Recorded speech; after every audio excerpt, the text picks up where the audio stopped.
Bien, y hablemos sobre el mito de la creación. ¿En qué consiste? ¿Cuáles son sus elementos? Para así, de una vez por todas, poder entender la mayoría de las mitologías antiguas. Recuerda, quédate hasta el final para que puedas entender bien este tema, y si te gusta mi contenido, no te olvides en suscribirte, en darme un like, y sin más dilación, corre el intro.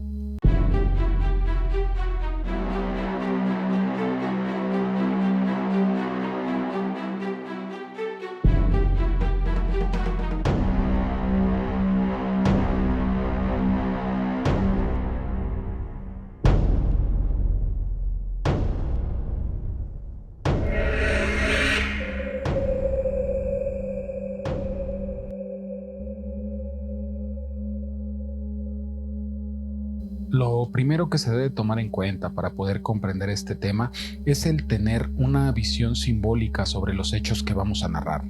Debido a que en el símbolo se encuentra la clave del entendimiento de estos mitos, debido a que su raíz etimológica es símbolo, que significa juntar o unir dos cosas. Y esto, para ser más digerible, simplemente se referiría a la unión de un hecho de el mundo material con su significado superior o espiritual. Es decir, un puente entre los dos niveles de existencia del hombre. Y para poner esto muy claro, pondremos un ejemplo, ya que al nosotros ver alguna palabra, notamos que ésta está dotada de caracteres, pero en sí el conjunto forman un significado, una figura invisible que habita dentro de nosotros. Como les mencionaba, esto es una pieza clave debido a que este es un patrón inicial repetido en casi todas las mitologías. Pero, ¿qué es ese patrón inicial? En el transcurso de este tema lo explicaremos. Y veamos otro elemento que comparte características junto con lo que ya habíamos hablado. Es decir, hablamos sobre la palabra, pero en las antiguas civilizaciones, ¿qué simboliza? ¿De dónde proviene? Ya que todos hemos oído esa famosa frase de hágase la luz, fiat lux. Esta sentencia que aparece en el Génesis 1:3 es un elemento referente al lenguaje.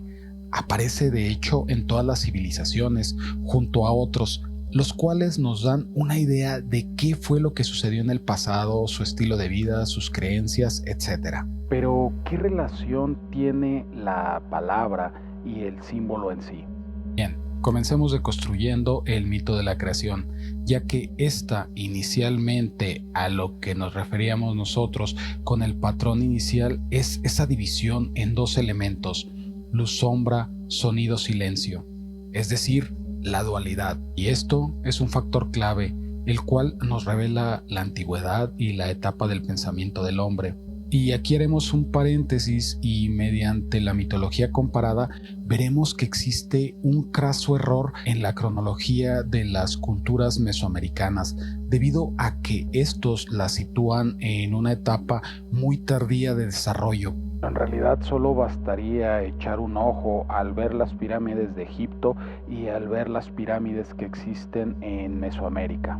Pero es debido que al ver el mito de la creación de el Popol Vuh presenta semejanzas simbólicas con lo que sería el Génesis bíblico, y en esto solamente surgirían dos puntos, el cual sería que esto pudo haber sido una traducción conveniente hecha por frailes españoles para que concordara con la Biblia, o que de hecho el pasado de Mesoamérica es mucho más antiguo de lo que se afirma. Y volviendo al tema, desde el mito de la creación más antiguo contiene inicialmente este elemento, Dios flotando sobre las aguas. Echemos un vistazo a lo que era la lógica antigua, ya que hoy en día, a través del cine, podemos observar que el humano flota en el espacio como si fuera agua, pero los antiguos veían cómo los planetas flotaban en la oscuridad. Y es un claro ejemplo de una persona cuando mira al mar en la noche, simplemente puede ver lo que es oscuridad. Entonces, esta sería la lógica que acompaña el espacio, la oscuridad y el agua. Esta relación, que la podemos entender en varios mitos, ya que en ellos se representa el agua o la oscuridad, los procesos interiores, la maldad, el caos. Ahora veamos unos ejemplos de mitología para ver a qué es a lo que nos referimos, debido a que examinaremos el mito de la creación sumeria, ya que se dice que en el principio solamente estaba la diosa Namu, o también llamada el mar primordial, es decir, lo que veníamos diciendo, el espacio, y que ésta vivió en la oscuridad hasta que dio a luz al universo. Ojo en la palabra que dio a luz. Aquí se ven presentes los dos elementos, es decir, el patrón inicial que veníamos manejando. Después el universo era Anki, que era el cielo y la tierra en uno mismo. Ojo también en la palabra uno. Pero este se dividió en dos, convirtiendo a An en el dios del cielo y Ki, quien se convirtió en el de la tierra. Ahora veamos un poco otro mito, ya que se dice en el Génesis que Dios en principio creó el cielo y la tierra. Génesis 1:1. 2. La tierra estaba desordenada y vacía. Las tinieblas estaban sobre la faz del abismo y el Espíritu de Dios flotaba sobre la faz de las aguas. Y Génesis 1:3. Y dijo Dios, sea la luz, y fue la luz. En estos mitos podemos apreciar los elementos que venimos diciendo, pero para entender más a lo que se refiere esta mitología, veámoslo de una forma más práctica, debido a que el cielo es lo sutil, el alma, lo divino, la palabra. La tierra vendría a ser la materia, el hombre, la tierra, el cubo. Entonces tenemos presente lo que sería la dualidad, luz y sombra, silencio y hablar. Es decir, que en la palabra hablada es cuando da forma y ordena. Y se sigue repitiendo lo que sería ese patrón inicial, debido a que el nombre de Adán, su etimología sería tierra, es decir, un símbolo de la materia. De aquí que el hombre sea el medio entre el cielo y la tierra, como lo es Hermes.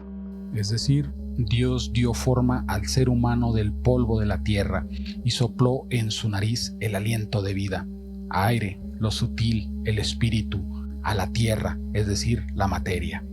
Esta es la unión, el patrón inicial, cielo-tierra. Ahora, tomando esto en cuenta, sabemos de que Dios le dio el aliento de vida a Adán, es decir, que la respiración implica también una capacidad de hablar, que es el uso del aliento para la comunicación, es decir, dar sonidos con significado.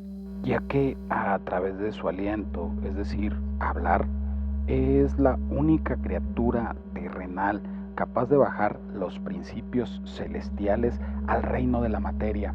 Y es por eso que también en el Génesis se cita, y el hombre puso nombre a todo ganado, a toda ave y bestia sobre la tierra. Y en esta parte, junto a otro punto que veremos más adelante, veremos que ya empieza a tomar forma de saber en dónde se sitúan estos tipos de relatos, debido a que el habla se está relacionando con el discurso de vinculación comunal, es decir, empieza una regulación de grupos sociales, la política empieza a emerger. Y ahora volvemos a los ejemplos y regresamos al Popol Vuh.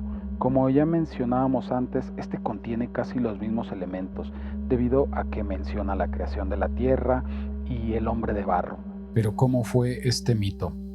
Se dice que todo estaba en suspenso, todo estaba en calma, estaba en silencio, todo inmóvil, todo callado, y el vacío estaba en la extensión del cielo. En esta relación no hay hombres, solo estaba el mar en calma y el cielo en toda su extensión. No había ruido, solamente silencio en la oscuridad. Entonces llegó la palabra, vinieron juntos Tepen y Gugumat, en la oscuridad de la noche y hablaron, y juntaron sus pensamientos, es decir, palabra, pensamiento, luz. Entonces se manifestó la claridad. Sigamos con otro ejemplo para poder darnos cuenta acerca de la real cronología y en realidad lo que fue el pensamiento antiguo y dónde se sitúa, ya que vamos a ver otra de las cosmologías más importantes que fue Egipto. Y ahora hablemos de un dios principal de esta cosmología relacionado con la creación. Este dios se llama Patá. Este dios era relacionado con lo que era la escritura y la palabra, ya que se dice que él creó con el simple hecho de pronunciar el nombre sagrado de las cosas. Esta es una idea idéntica a de "y el verbo se hizo carne" de la tradición judeocristiana, ya que la visión de estas cosmologías egipcias eran muy arraigadas a la magia. Y también podemos ver en la Biblia que estas tienen una influencia directa también de la magia. Ojo en este punto. Y ya que ellos, más allá de solamente la pronunciación, dieron ese mismo efecto a la escritura, y ahí es donde nacen los jeroglíficos, es decir, de hiero sagrado y glifos escritura. Y como primer punto que habíamos encontrado en estos relatos de lo que había sucedido fue la palabra como discurso político y lo que fue su influencia primaria en aquellas culturas antiguas. En este periodo antiguo de Egipto nace la figura del político, pero este en forma de sacerdote, debido a que su tradición política o cultural es que era una teocracia, era gobernado por lo que eran sacerdotes y faraones. Y estos comenzaron a darle un amplio significado a lo que era esa dualidad, ese patrón inicial del universo, ya que como los judíos habían creado sus dos pilares en el templo de Salomón, Boaz y Jenkins, los egipcios también representaban sus dos pilares, pero ellos decían que uno era la religión y la otra era el ejército. Es decir, es una protoforma inicial del Estado. Y aquí surge esa división que aún tenemos ecos en nuestra era de lo que fue antes y es ahora. Es decir, es sabido que en Egipto prácticamente nadie sabía leer ni escribir. Aquí surge esa relación, ese poder, esa influencia que solo pocas personas podían tener sobre la población, ya que solamente los iniciados contaban con este poder impresionante, no solamente visto desde el punto de vista del conocimiento, sino que también de la magia. Y como podemos ver, estos son todos los ingredientes de una barata receta para la construcción de lo que son las sociedades secretas hoy en día. Rosacruces, masones, Illuminatis, Skull and Bones, etc. Ahora, para ser un poco más claros, vamos con otra figura que es muy popular, y este es Thoth, o también conocido como el Señor de la Palabra, en su condición de la luna y dueño de la palabra. Su naturaleza más bien sería el principio universal, que los griegos más tarde llegarían a llamar el Logos. Pero volviendo a Thoth, este era el señor de las palabras divinas, cuyo instrumento creador era su voz, ya que era el dios inicialmente de la magia. Y es bien sabido que los griegos eran grandes admiradores de los egipcios, estos sincretizando la mayoría de sus dioses dentro de lo que era la cultura griega. De hecho, a Thoth se le conoce también con el nombre de Hermes Thoth, pero en sí, hablando acerca de Hermes en lo que sería la mitología griega, era el heraldo alado y mensajero de los dioses del Olimpo. Y este simbolismo es muy sencillo, debido a la cercanía que existe del planeta Mercurio con el Sol, y tomando el Sol como referencia de Dios principal en casi todas las culturas que existieron en el pasado. Muchas veces la gente únicamente presta atención a lo que sería el aspecto positivo, pero también Hermes es considerado el embaucador divino, ya que según los mitos, Hermes no solo era un mensajero de los dioses, sino también que fue el inventor de la palabra. Como tal, se le asocia a menudo con la oratoria o la interpretación. Y viendo esto, podemos ver en realidad que estos requisitos de la oratoria y la palabra son necesarios en el día a día de la política, es decir, por eso se considera un embaucador.